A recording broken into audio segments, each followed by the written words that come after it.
أعوذ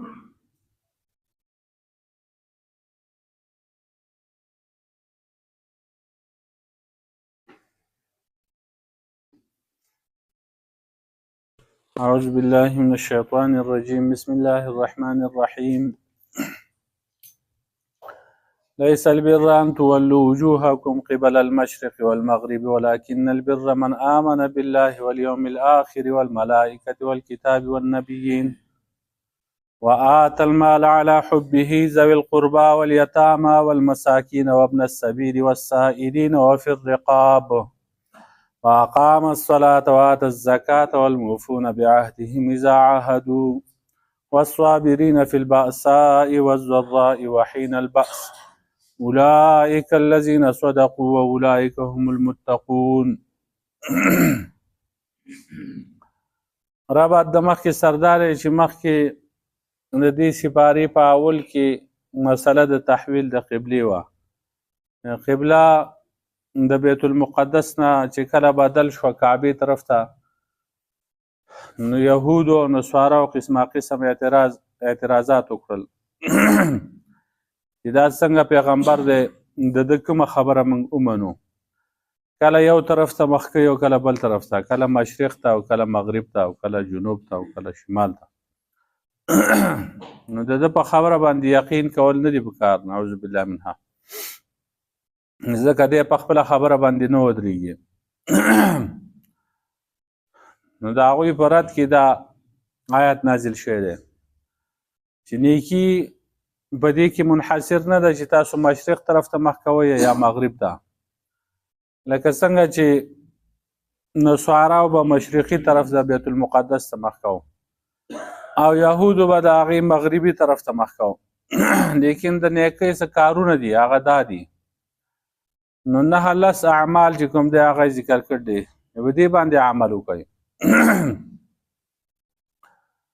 یا عبدالله ابن عباس رضی الله عنه فرمایي چې دا آیت په مدینه منوره کې نازل شوی دی او مقصد یې دا دی چې نیکي صرف دا نه ده چې تاسو مونځ کوئ او د دې نه علاوه بل څه عمل نه کوئ، بلکې د دې مانځه نه علاوه نور ډېر د نیکۍ کارونه دي. دا وپېژنئ او په دې باندې عمل وکړئ. یا یو روایت دا هم دی چې یو سړي د نبي علیه السلام نه تپوس کړی د نیکۍ په باره کې چې نیکي څه شی دی، نو الله پاک دا آیت نازل کړ. نو نبي علیه السلام هغه سړی راوغوښته، هغه ته دا آیت تلاوت وفرمایه. د فرایضو د نازلېدو نه وروستو چې کوم دی، د فرایضو د نازلېدو نه مخکې به چې کله یو سړي هغه د توحید او د الله رب العالمین د وحدانیت او د رسول الله صلی الله علیه وسلم د رسالت ګواهي ورکوله، نو د هغه په باره کې به د خیر توقع کېده. نو دا یو جامع آیات دی چې په دې کې اعتقادات، ایمانیات د هغې بیان هم دی، د اخلاقیاتو بیان پکې هم دی او د عباداتو بیان پکې هم شوی دی. ټول ناول د ایمانیاتو او د اعتقاداتو هغه بیان دی. نو فرمایي لیس البر ان تولوا وجوهکم، نه د نیکي دا چې واړوئ تاسو مخونه خپل قبل المشرق په طرف د مشرق والمغرب او په طرف د مغرب، ولكن البر من آمن،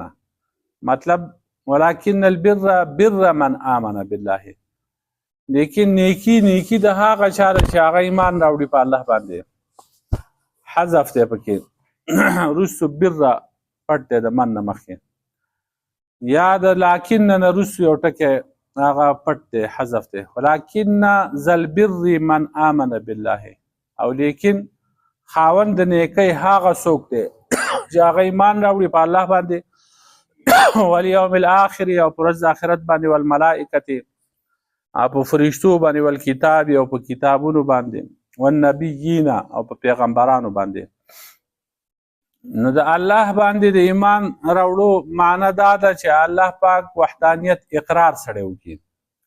الله رب العالمین د هر عیب او د نقص نه منزه وګڼي او د هغه ټول صفات قدیم وګڼي او د هغه په ذات او په صفاتو کې هیڅوک شریک نه کړي او د هغه نه سوا بل چاته واجب الوجود او قدیم ونه وي او د هغه نه سوا بل د هیڅ چا عبادت چې کوم دی هغه نه کوي او بل څوک مستحق د عبادت نه ګڼي د الله رب العالمین په ټولو پیغمبرانو باندې ایمان راوړي د هغې تصدیق وکړي او پیغمبر پاک صلی الله علیه وسلم چې کوم دی هغه آخري پیغمبر وګڼي او د هغه شریعت آخري شریعت وګڼي دا په الله ایمان دی والیوم الاخر یا په ورځ د آخرت باندې ایمان راوړي د دې مطلب دا دی چې د قیامت عقیده لري د مرګ نه وروسته د دوباره ژوند عقیده لري عذاب قبر مني د قیامت نه وروسته جزا او سزا مني حساب کتاب صراط میزان د انبیا او د رسول علیهم السلام شفاعت هغه مني چې انبیا او رسولان هغه به شفاعت کوي والملائکه او ایمان راوړي په فرشتو باندې د فرشتو د ایمان مطلب دا دی چې فرشتي معصومې وګڼي چې هغه ګناهونه نه کوي او بعضې فرشتي هغه دي چې هغه رسول دي رسالت ډیوټي هغو ته حواله ده چې هغو د الله احکامات وړي راوړي پیغمبرانو ته بعضې هغه دي چې کرام کاتبین دي اعمال لیکي او څنګه چې الله پاک هغو ته حکم کړی هغه شانتي په هغه کې رد و بدل نشي کولی د الله د حکم مطابق عمل کوونکي د تذکیر او تانیث ته دا فرشتي بري وګڼي چې دا مذاکره به ورنس پکې نشي په هغې کې دا په هغو باندې ایمان دی والکتاب او په کتاب باندې ایمان راوړي د کتاب باندې د ایمان راوړو مطلب دا دی چې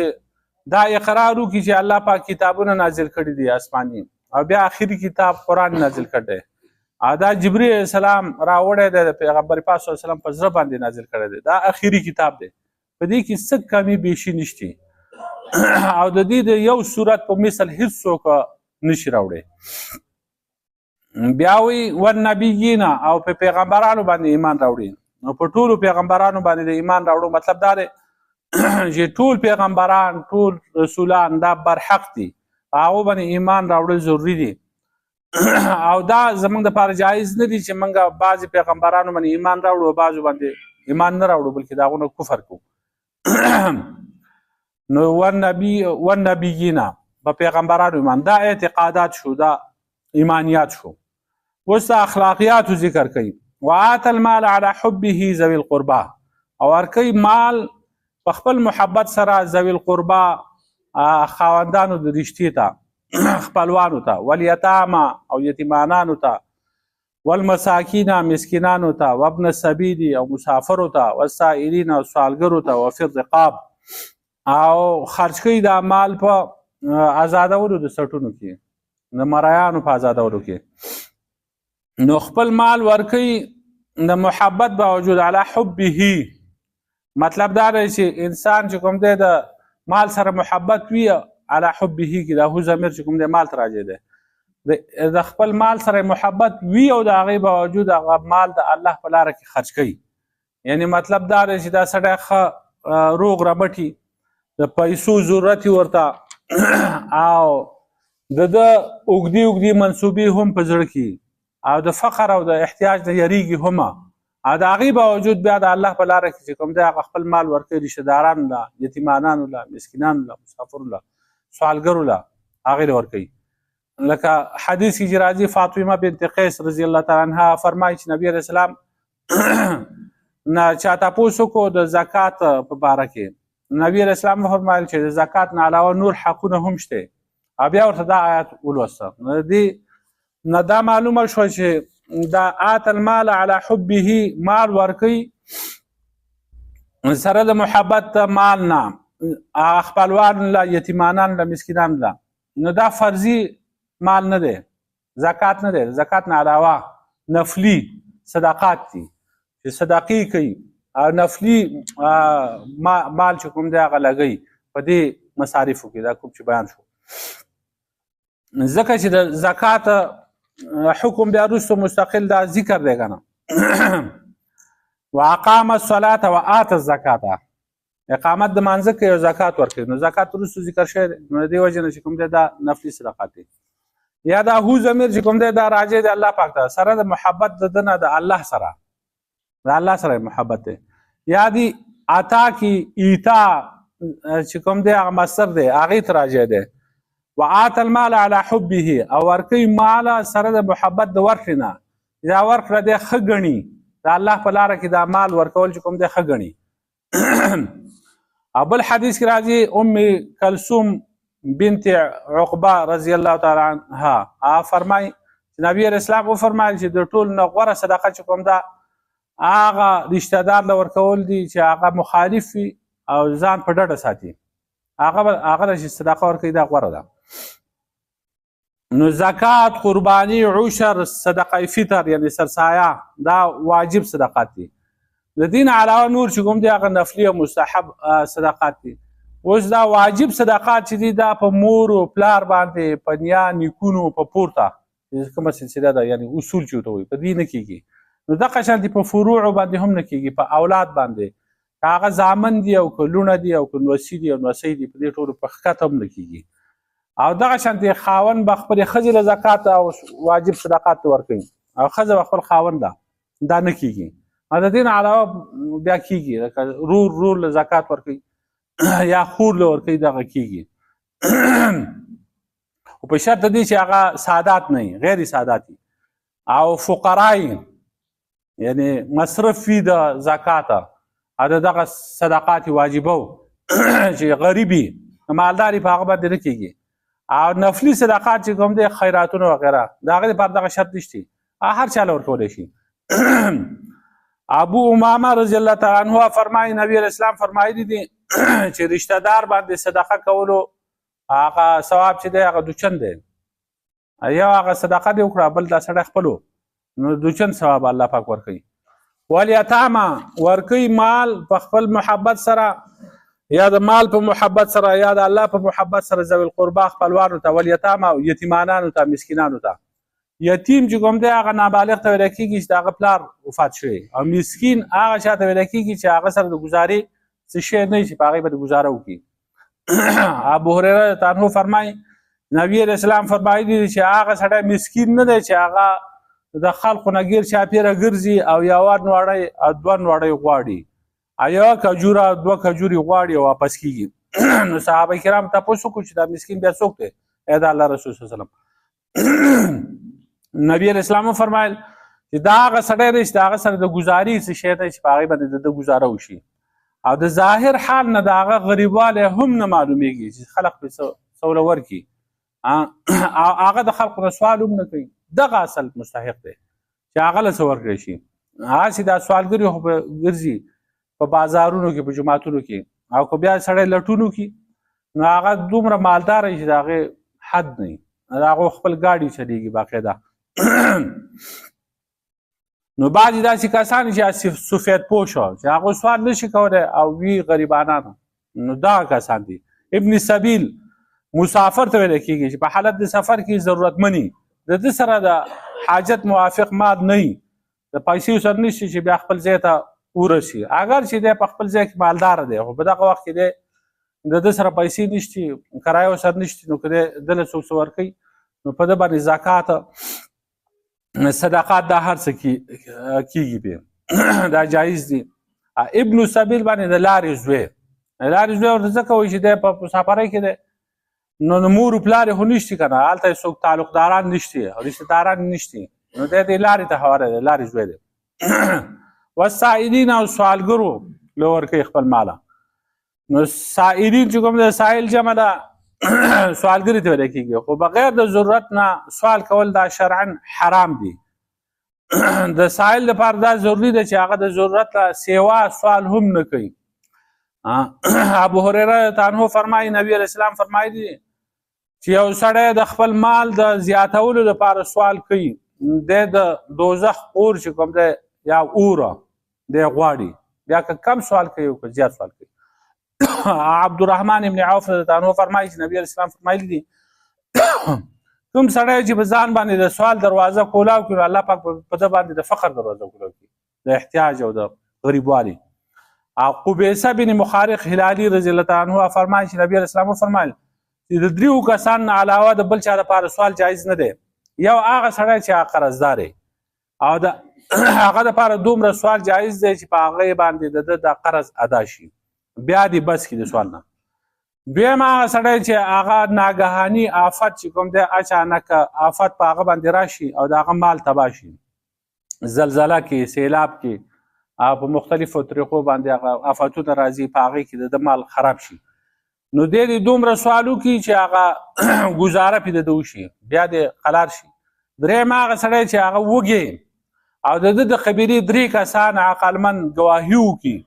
چې دی وږی دی او د سرسرش چې د کډه چې کوم ده هغه د لوږې نه خرابېږي، نو بیا دله سوال جایز دی، دومره سوال چې په هغې باندې ګزاره وشي. او بیا نبي علیه السلام فرمایل ای قبیصه رضی الله تعالی عنه د دې 3 کسان نه علاوه د بل هر چا دپاره سوال چې کوم دی هغه حرام دی. کوم سړی چې سوال کوي د دغه 3 کسان نه علاوه نو دی حرام خوري، حرام خوري.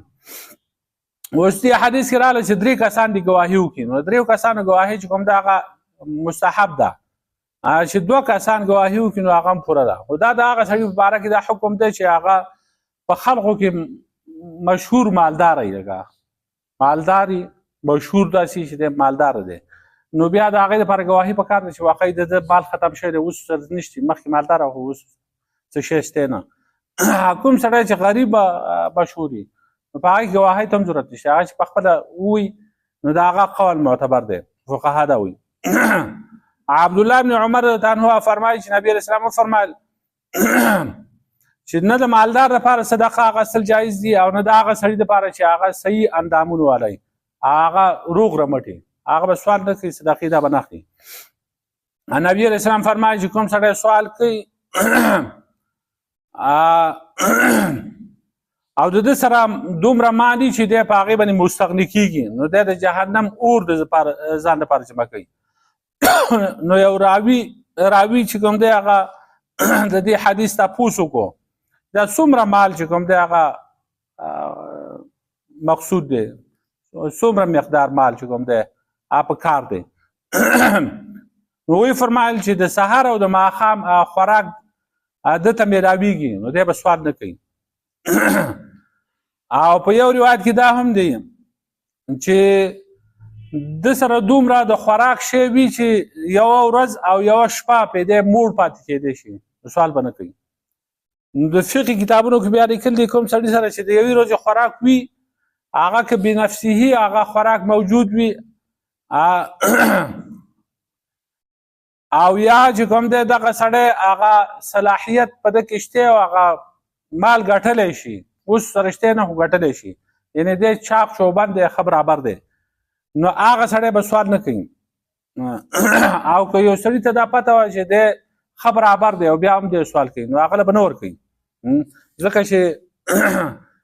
دی بیا په دغه سوال باندې عادت کېږي، نو په دغه ګناه کې ورسره شریکېږي، په حرام کې د ده سره امداد دی. که دا سوالګر ضرورتمن و لکه دا مخکې صورتونه چې راغله ده باندې قرضه ده یا نور داسې مشکلاتو کې ګیر دی، نو په هغه وخت کې چې کوم دی که د هغو له څه ورکوي نو پکار ده چې ورکړي وله، یا د کپړو سوال کوي، یا داسې سړی چې هغه جهاد کې هغه مصروف وي یا په طلب د علم کې مصروف وي، طالب وي، نو هغه که کار کوي نو بیا دلته دا خپل دغه پاتې کېږي علم او وغیره ده، نو هغه به خامخا بیا خلک ورسره تعاون کوي ورکوي بوله. نو یو طرف ته اسلام دا وایي تاسو سوال مه کوئ، خو بل طرف ته اسلام دا هم وایي چې کوم سړی سوال کوي نو د هغه راټی مه، واما السائل فلا تنهر، سوالګره چې کوم دی دا به راټی نه، او د هغه ضرورت ته به ګورئ، د هغه ضرورت به پوره کوئ، واپس کوئ مه. هغه کوم سړی چې سوالګری واپس کوي نو پر ورځ د قیامت به دی په داسې حالت کې پورته کېږي چې په مخ باندې به غوښه نه صرف هډوکي وي. او یو حدیث کې دا هم راغلی دی چې سوالګري په تاسو باندې حق دی اگر چې هغه په اس باندې سور راشي. بعض داسې صورتونه یي که نه چې د سړي سره ګاډی هم وي، هغه وخت کې اس اوس ګاډی ورسره یي، هغه ګاډي کې سور لاړ شي، خو د هغه سره دغه یو ګاډی نورو سره د خوراک هم څه نه وي، دومره پیسې ورسره نه وي چې هغې باندې په هغه یو وخت ډوډۍ وخوري. نو ګوري به هغه ته لټون کوه که مستحق و، ګاډي ته یې مه ګوره خو نور حالاتو ته وګوره، نو بیا ورسره تعاون پکار دی.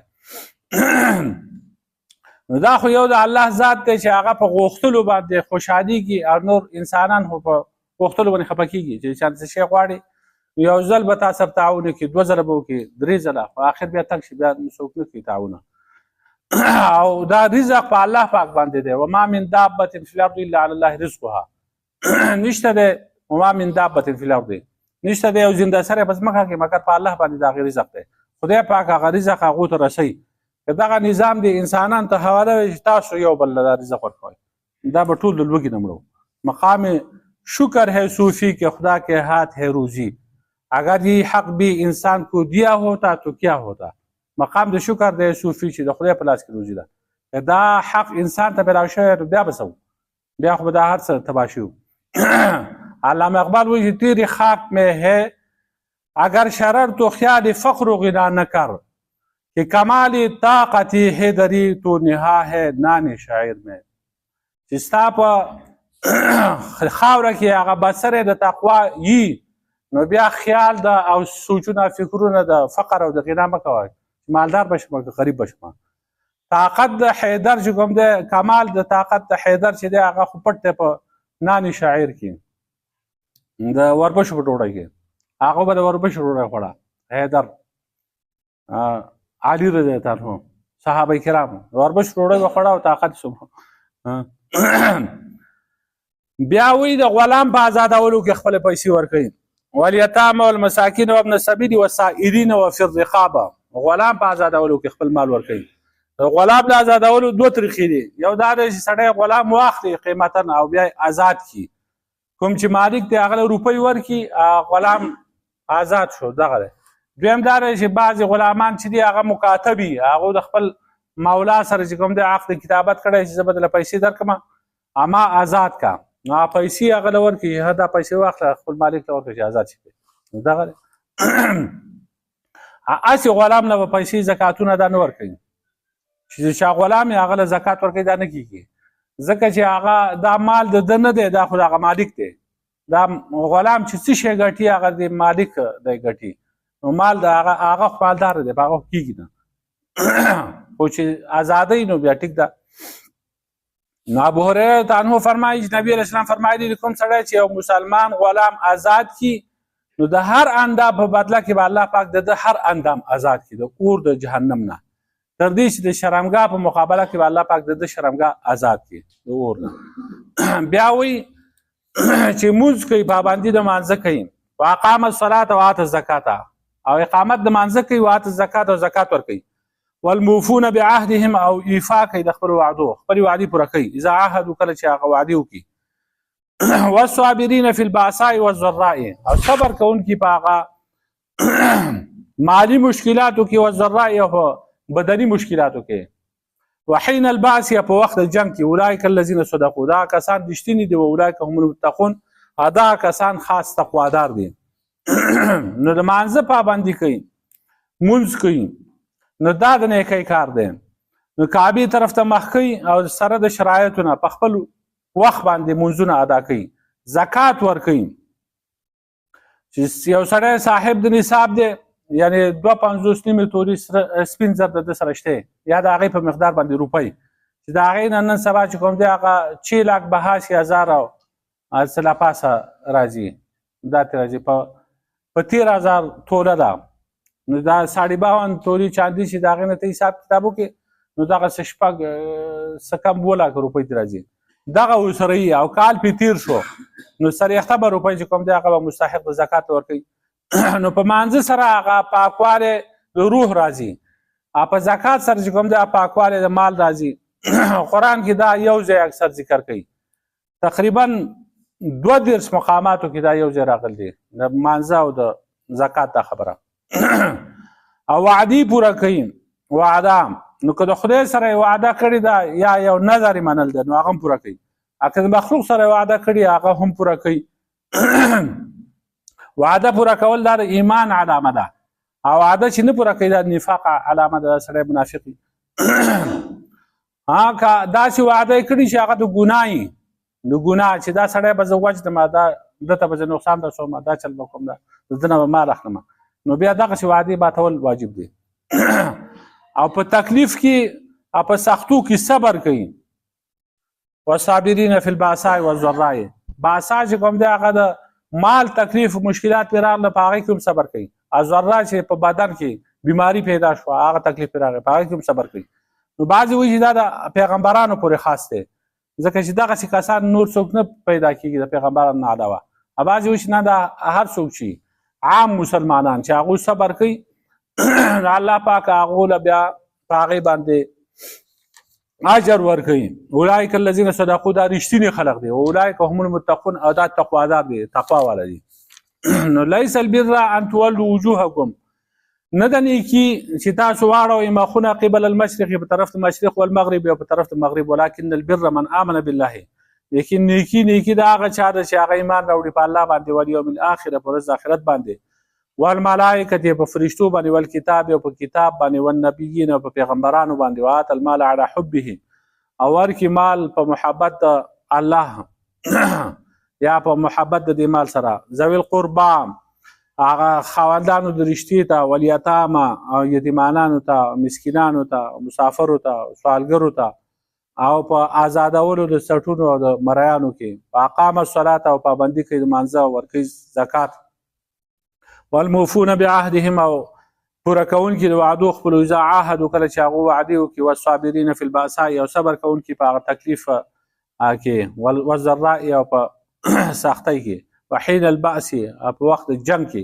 اولئک الذین صدقوا، دا کسان رښتیني دي، اولئک هم المتقون، دا کسان تقوادار دي.